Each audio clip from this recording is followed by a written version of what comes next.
Comment savoir que quelqu'un travaille avec votre carte de sécurité sociale?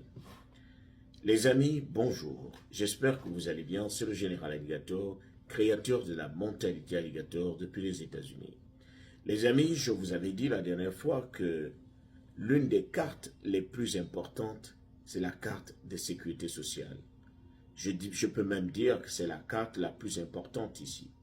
Votre numéro de sécurité sociale, c'est votre identité, c'est votre vie. Alors, tout ce que vous allez faire ici aux États-Unis passera par votre numéro de sécurité sociale. Vous savez que il y a des gens ici, lorsqu'ils n'ont pas de numéro de sécurité sociale, ils ne peuvent rien faire. Ils ne peuvent pas louer un appartement. Ils ne peuvent pas s'acheter une voiture. Ils ne peuvent pas passer un permis de conduire. Ils ne peuvent pas faire beaucoup de choses. Parce qu'à travers ce numéro de sécurité sociale, on peut directement voir votre passé, ce que vous avez déjà eu à faire. Si vous avez commis des délits, à travers le numéro de sécurité sociale, lorsqu'on le rend sur vous, lorsqu'on fouille, on peut trouver des éléments, soit des éléments qui vont vous condamner, soit des éléments qui vont permettre qu'on vous fasse confiance. Donc, c'est une carte qu'il faut garder jalousement. C'est une carte personnelle. Il ne faut jamais la donner à quelqu'un ou la prêter à quelqu'un. Parce que il y a un abonné qui m'a demandé, mais en général, à quel moment peut-on savoir que quelqu'un est en train d'utiliser notre carte de sécurité sociale? À quel moment peut-on savoir que quelqu'un travaille avec notre carte de sécurité sociale? Alors, il y a un indice phare, c'est lorsque vous allez appliquer pour les taxes return, à partir du mois de février.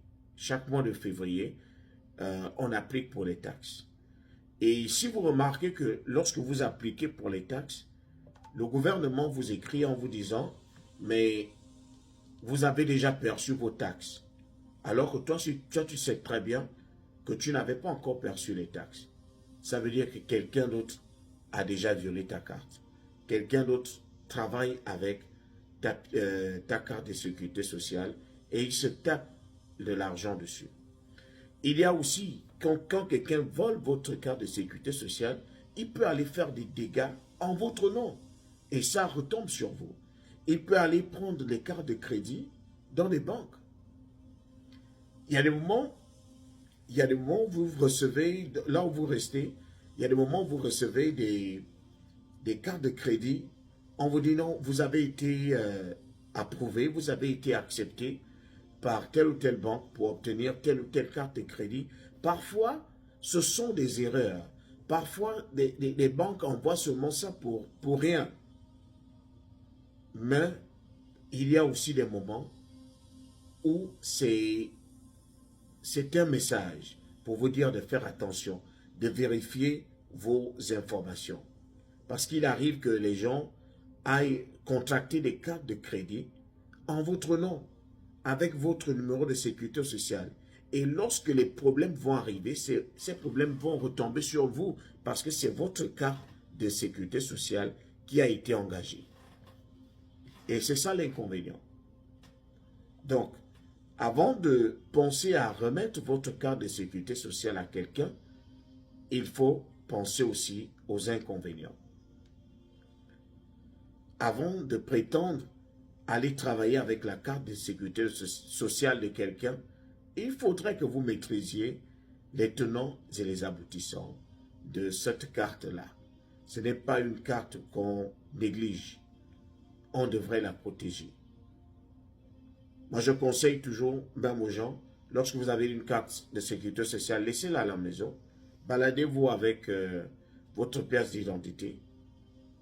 Mais c'est un numéro qui est censé être ici. Que vous dormiez ou que vous soyez éveillé, lorsqu'on vous demande ce numéro, vous êtes censé le remettre.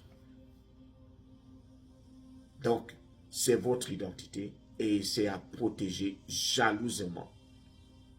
Ma carte ne doit pas être utilisée par quelqu'un d'autre. Parce que s'il commet des dégâts avec cette carte de sécurité, ça va retomber sur moi. parce qu'elle est en mon nom. Donc, faites très très attention.